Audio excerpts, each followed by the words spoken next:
lot on coaching. When you put a price tag on it, what about someone who doesn't see the value? Because right away, going into anything new, such as coaching, you can't quite comprehend what it is until you experience it. So there's always the person who will say, I can't afford it, or I don't have the money, no matter what it costs. You know, whether it was $2 million an hour or $5 an hour. Bottom line, when you say something like, you can't put a price tag on it, the mindset, what do you mean? Going back, you remember the mindset I was. A person has to be willing to grow and willing to receive what they're going to be paying for. If a person goes into it with this attitude like, I'm wasting my money, then you are wasting your money because you're not going to get out of it what you deserve to get out of it. And when I say I can't put a price on it, I cannot, because had I not been to the point where I was open to receive it and willing to listen to someone tell me what I'm saying and let my guard down and let it all on the table and say, what do you think? Or tell me what you're feeling from me and receive it and listen and apply it, there's no way that I would be able to go through what I'm going through right now and have the peace of mind that I have right now.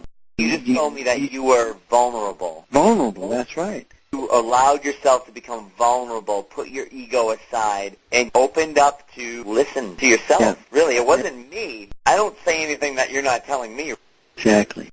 I mean, I hear what you're saying, and I say it like it is, the way you really don't want to hear it. Right. That's right. That's exactly right. Because most people don't want to hear that. I don't want to hear what you're telling me. It's like when you go to the doctor and the doctor says, you got to take this medicine and you have this and you have that, and you're like, well, I don't want to hear that. I don't have that. And you walk away. How foolish is that? How foolish is the doctor's trying to tell you something to make you well and better, and you're saying, no, that's not true. And that's why I feel the value of a coach is tremendous, because I cannot coach my wife, even now knowing as much as I know, because I have that emotional, and she has an emotional attachment to me. I can't do that with her, and she couldn't do it with me. It has to be someone that is unemotional, you know, like kind of pat you on the back, say, well, it's okay, man, it's all right, we all go through it. That's not what it is, although sometimes that is good, and that's what you go to a friend or a loved one for. But to grow personally, it requires much more than that. It definitely does. Although you tell me things that I don't mind hearing, I probably don't like hearing it because I'm like, oh, my goodness, boy, I got a lot of work to do. But in a sense, it's good because I want to know where are the areas in my life that need to be addressed. And the only person that can really point them out to you is a good coach. I believe that with all my heart. Good coach that hears the areas of your life that require attention, because there's always the effect being you're overweight, the effect being you're broke, the effect being you're in debt, the effect being you're having a terrible relationship. But it's going down to the cause of it all, the why you are overweight, broke, in debt, bad relationship.